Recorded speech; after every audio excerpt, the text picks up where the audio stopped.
Mummy जी, वो जो kitchen में अचार रखा है ना, वो शायद खराब हो गया। उसमें से बहुत अजीब सी स्मेल आ रही है। अरे हाँ बहू, वो अचार ना पिछले साल का है तो खराब तो होना ही था। कोई नहीं, मैं कल बाजार जाऊंगी ना, मैं ताजा अचार ले आऊंगी। ठीक है, तो मैं उस वाले अचार को फेंक देती हूँ। अरे नहीं नहीं, फेंकने की जरूरत नहीं है। हमारे घर की काम वाली है ना पूजा, उसे दे देंगे। पर मम्मी जी, हम खराब अचार उसे क्यों देंगे? अरे बेटा, वो हमारे लिए खराब है, उसके लिए थोड़ी ना खराब है। वैसे भी पता नहीं वो कैसा कैसा खा लेते हैं, तो ये अचार तो उसके आगे ठीक ही है। पर मम्मी जी, वो खराब अचार खाकर उसकी या उसके बच्चों की तबीयत खराब हो गई तो?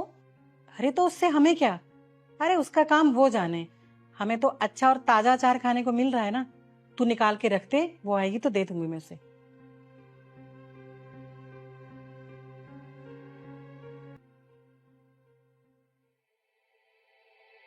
दीदी, ये क्या कर रही हो आप? नीचे उतरिए। चाले साफ कर रही थी, बहुत गंदे हो रहे हैं। कोई जरूरत नहीं, आप नीचे आओ, चलो। ये क्या है दीदी? इस हालत में आप कुर्सी पर चढ़कर ऊपर सफाई कर रही हैं। ये अच्छी बात थोड़ी ना है। इस समय तो जितना हो सके आपको अपना ध्यान रखना चाहिए। पर घर की सफाई भी तो जरूरी है ना पूजा। तो उसके लिए मैं हूं ना दीदी, मैं कर लूंगी सब। आपको कुछ करने की जरूरत नहीं है। ठीक है, तो ये काम कर ले, तब तक मैं कपड़े धो लेती हूँ। अरे फिर वही बात। मैं कह रही हूँ ना, आपको कुछ नहीं करना है। आप समझ क्यों नहीं रही हैं? लेकिन लेकिन वेकिन कुछ नहीं दीदी। आपका 7वां महीना चल रहा है। इस समय ज्यादा काम करना आपके बच्चे की सेहत के लिए बिल्कुल भी अच्छा नहीं है। आप बस जितना हो सके ना, आप आराम कीजिए और अपने बच्चे का ध्यान रखिए। कपड़े वगैरह सब ना मैं धो लूंगी, आप उसकी टेंशन बिल्कुल मत लो। हम्म। हाँ हाँ, धो तो देगी, फिर बोलेगी मैंने एक्स्ट्रा काम किया है, एक्स्ट्रा पैसे दो। नहीं नहीं माँ जी, मैं इस काम के कोई पैसे नहीं लूंगी। अच्छा, तो क्या फ्री में करेगी? हाँ माँ जी। दीदी पेट से है ना, तो हम लोग को जितना हो सके ना इनका ध्यान रखना चाहिए। और वैसे भी कहते हैं ना, होने वाली माँ की सेवा करना, उसका ध्यान रखना पुण्य का काम होता है। तो इसके पैसे कैसे ले सकती हूँ मैं? हाँ हाँ ठीक है, जा जाके धो दे। आप अपना ध्यान रखो। जा बेटा, तू भी आराम कर। सारा काम हो गया तो मैं चलती हूँ। अरे पूजा रुक, ये अचार लेती जा। ये किस लिए माँ जी? वो इस बार ना स्वरा के मायके से बहुत सारा अचार आ गया है, और हम लोग तो इतना अचार खाते नहीं है, तो तू ले जा, तेरे काम आ जाएगा। ठीक है माँ जी, शुक्रिया। और दीदी आप अपना अच्छे से ध्यान रखना। अगर आधी रात को भी किसी चीज की जरूरत हो ना, बेझिझक मुझे बुला लेना, मैं आ जाऊंगी। ठीक है, एक काम कर, ये तो मुझे दे। मेरे पास ना मिर्ची का अचार भी है, तुझे बहुत पसंद आएगा। इसी में मिक्स करके ले आती हूँ, ठीक है?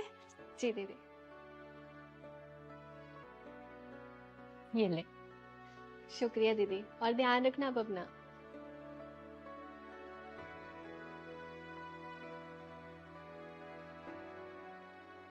चलो अच्छा हुआ बहू, बासी अचार तो ठिकाने लग गया। नहीं मम्मी जी, मैंने उसे बासी अचार नहीं दिया। क्या? हाँ, जो अचार आप मार्केट से लेके आए थे ना, वो अचार मैंने उसमें डाल दिया। और जो बासी अचार था, वो मैंने फेंक दिया। क्या? अरे बहू, ये क्या किया तूने? ताजा अचार उठा के उसे दे दिया? हाँ, तुझे पता है कितना नुकसान हो गया हमारा।